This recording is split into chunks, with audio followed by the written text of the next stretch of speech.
Assalamualaikum warahmatullahi wabarakatuh. Sedulur, publik heran dengan Presiden Joko Widodo yang mengajak warga Singapura untuk tinggal di Ibu Kota Nusantara IKN. Ajakan Presiden seakan menawarkan kepada Singapura untuk segera lompat ke kapal dan pindah ke IKN atau Kalimantan. Keputusan Presiden sangat aneh dan tidak masuk akal. Karena mestinya IKN untuk rakyat Indonesia. Harusnya Presiden mengajak masyarakat lokal dulu. Dan yang tak kalah penting adalah soal aturan kepemilikan properti oleh warga negara asing. Dalam aturan yang diterapkan di Indonesia, WNA tak bisa memiliki apa yang disebut dengan hak milik, namun hanya hak pakai. Aturan kepemilikan properti antara warga negara asing dan lokal berbeda karena ada asas kedaulatan di negeri ini. Selanjutnya, yang tak kalah penting, anggaran jumbo untuk IKN baru juga bertolak belakang dengan citra merakyat Jokowi yang selama ini disampaikan atau citra partai penguasa dan pengusungnya yang mengakui partai wong cilik. Paradoks kebijakan tengah dipertontonkan. Pemindahan ibu kota dikhawatirkan sejumlah pihak merupakan agenda terselubung pemerintah guna menghapuskan dosa-dosa yang telah dilakukan oleh beberapa korporasi yang wilayah konsesinya masuk dalam wilayah IKN. Dengan demikian, selain tidak urgent, pemindahan IKN dikhawatirkan menguntungkan korporasi dan akan menguatkan hegemoni oligarki menguasai negeri ini.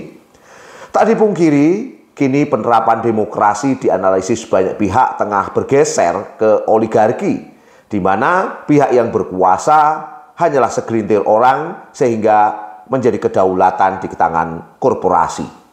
Para korporat melakukan pendekatan kekuasaan sehingga negara lebih banyak diatur oleh kekuasaan bisnis yang mengalami krisis etika bisnis. Lantas terjadi hubungan gelap, yaitu terjadinya simbiosis kekuatan bisnis dengan kekuatan politik transaksional hingga menjelma menjadi oligarki bisnis dan oligarki politik.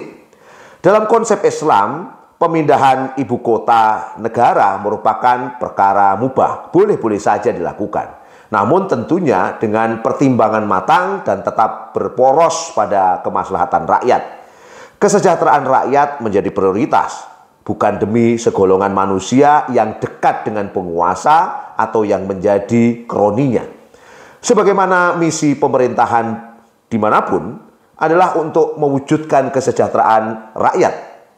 Dalam konstitusi negeri ini disebutkan melindungi segenap bangsa Indonesia dan seluruh tumpah darah Indonesia dan untuk memajukan kesejahteraan umum.